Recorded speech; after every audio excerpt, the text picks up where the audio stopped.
Mga kababayan, ang Pangulo po ng Republika ng Pilipinas, His Excellency Ferdinand R. Marcos Jr.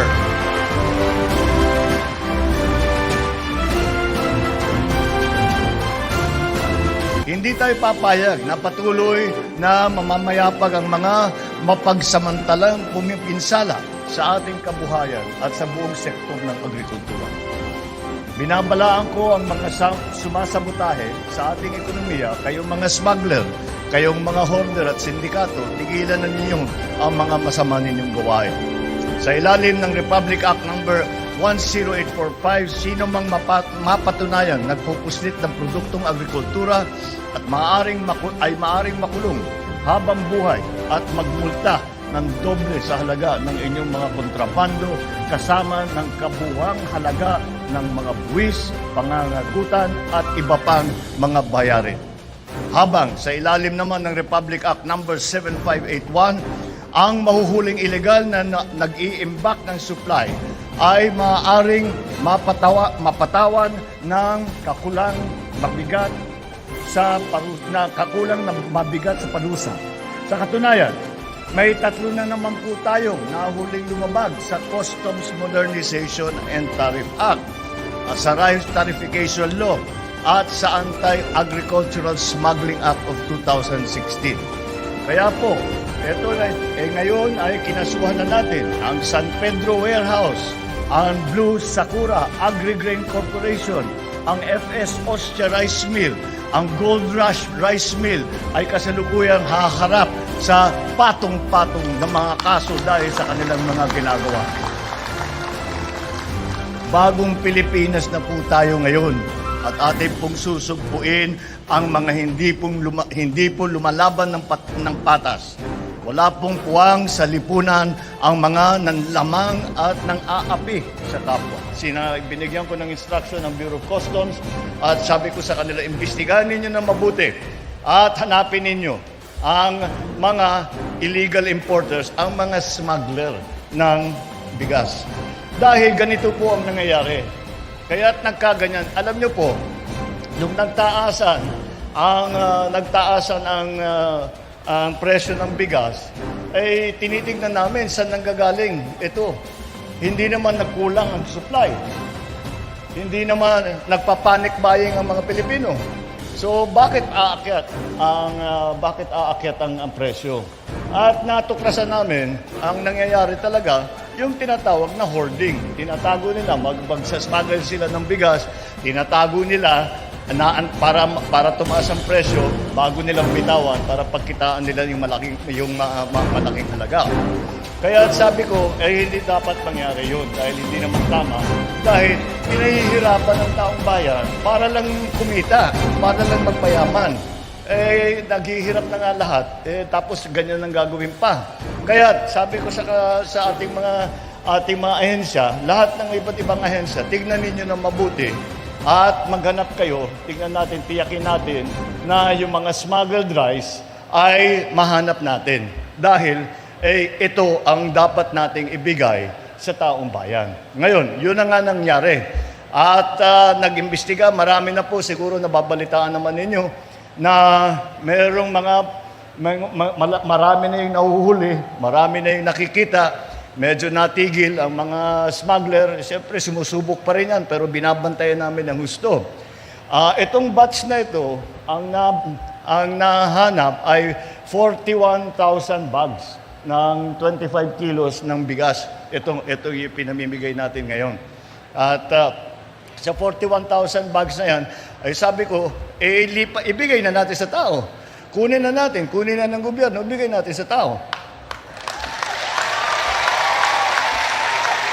Kaya, nag-antay lang kami dahil bago mong huhulihin, nasa batas, kailangan yung importer ay kailangan patunayan within 15 days na legal yung kanilang in-import. Kaya medyo natagalan dahil inantay pa natin yung 15 days. At sinusubukan natin ngayon bawasan yung 15 days into 7 days. Dahil kung legal ka na importer, hawak mo lahat ng dokumento. Pag hinanap sa'yo yan, bibigay nyo kagad. So bakit pa 15 days? Para, sabi ko, baka kung anong mangyari dyan, mailulusot pa nila yan. Kaya sabi ko, gawin natin ang lahat para makuha na ng pamahalaan, makuha na ng Bureau of Customs. Ang Bureau of Customs naman ay ginawang yung nakuha na bigas na ito ay binigay na donasyon sa DSWD. Kaya ang dinaanan namin sa pagbigay ay ang 4-piece. Ginamit natin yung listahan ng mga 4-piece. Kaya po, nabigyan kami ng pagkakataon. Sabi ko, di pamigay natin, kaya't nandito po tayo.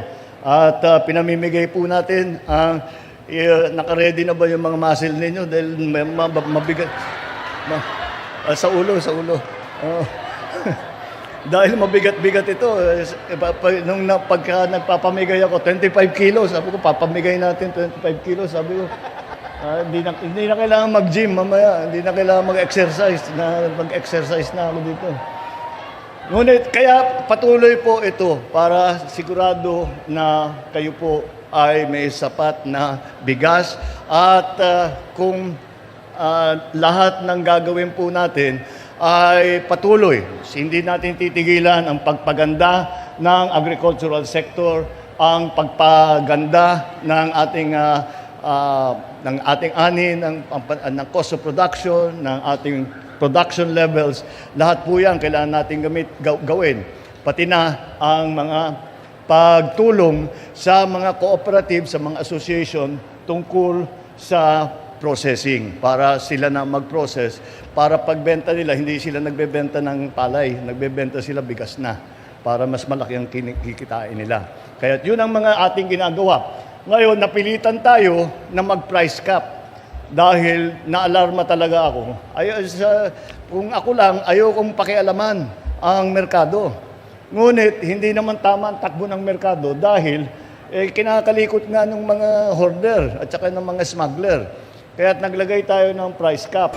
Ngayon, sa kabilang panig naman, kailangan din natin tiyakin na ang farmer, lahat naman ito, sasabihin na food supply, lagi natin production. Lagi kong sinasabi sa mga kasama ko sa day, huwag niyong kalimutan na kailangan naman merong magandang hanap buhay ang ating mga magsasaka. Kaya ang ginawa namin ay tinaas namin ang buying price ng NFA sa wet and dry palay. Ngayon, 16 to 19 na ang ating binibili para sa wet at 19 to 23 para sa dry. At yan po para naman napiyak at 14 pesos ang cost of production ngayon. Sa 14 pesos, palagay ko meron na silang makukuha dyan, meron na silang magagamit na pumapalik sa kanila. Kaya yan po, yan ang dahilan kung bakit po tayo nandito. Nag-inspection lang po ako. Meron din po kaming binibigay na mga ayuda para sa iba't ibang mga kooperatiba at tinutulak namin ang ating tinatawag na biofertilizer. Hindi na ito yung imported na nagmamahal na hindi mo malaman na sumasabay sa langis. Presyo ng langis, yung urea, sumasabay sa presyo ng langis yan. Wala tayong control dyan.